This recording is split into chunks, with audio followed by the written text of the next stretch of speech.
स्वर्णकार। स्वर्णकार उनने कहते हैं महाराज दो मूर्तियां बनाई, दोनों मूर्तियां वशिष्ठ भगवान की, दोनों मूर्तियां महाराज शुद्ध पीतल की। लेकिन महाराज जब बेचने के लिए, और महाराज कहते हैं कि बेचने के लिए उनको बाजार में रखा तो उनके मोल लगाए, बोले एक मूर्ति है 1000 रुपए की और दूसरी मूर्ति है महाराज 1,00,000 रुपए की।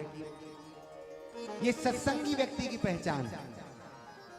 दो मूर्तियां बनाई, दोनों मूर्ति बिल्कुल एक जैसी। वशिष्ठ भगवान की मूर्ति बेचने के लिए रख दिया बाजार में। कहा भैया, बोले अब तुम्हें बताना है कौन सी मूर्ति 1000 की है और कौन सी मूर्ति 1,00,000 रुपए की है। सभी आकर के खड़े हो गए महाराज। कोई कुछ देख रहा, हो सकता है वो 1,00,000 वाली मूर्ति सोने की हो। कहते नहीं भैया, बिल्कुल सोने की नहीं है, दोनों बिल्कुल पेवर पीतल की है महाराज, और कुछ नहीं लगा है इसमें। फिर बोले एक मूर्ति 1000 की और दूसरी मूर्ति 1,00,000 रुपए की, क्यों? तो कहते हैं महाराज एक कोई बहुत बड़े संत वहां से निकल रहे होंगे, देखा कि भैया ये स्वर्णकार सोनी जी को हमने सत्संगों में बहुत बार देखा है, क्या बात है, एक बार उनके पास जाकर के देखते हैं। देखा महाराज, जैसे ही नजर पड़ी, बोले बताओ क्या बात है? बोले दो मूर्ति सामने रखी है, दोनों मूर्तियों में क्या अंतर है? कहते हैं महाराज एक मूर्ति 1000 की और दूसरी मूर्ति जो है 1,00,000 रुपए की है। कहा अच्छा, बोले कौन सी मूर्ति 1,00,000 की? बोले ये आपको बताना है।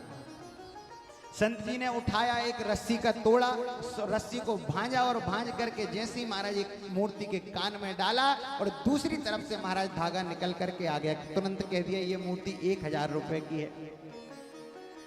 और फिर से महाराज भांजा और दूसरी मूर्ति के कान में जैसे ही डाला तो कहते हैं अंदर कोई बहुत बड़ा छिद्र था महाराज मूर्ति के, वह धागा गया और अंदर जाकर के समा गया। तो तुरंत बोल दिया, बोले यह मूर्ति जो है वह 1,00,000 रुपए की है। बात कुछ समझ में आई? कहते हैं महाराज इस कान से सुन करके इस कान से जो भगवान की कथा को निकाल दे, वह कहते हैं महाराज श्रोता या सोता हो सकता है, लेकिन सच्चा श्रोता एक कान से सुन करके सीधे हृदय में उतार ले, वह सच्चा श्रोता हो सकता है। बोलिए भागवत भगवान की।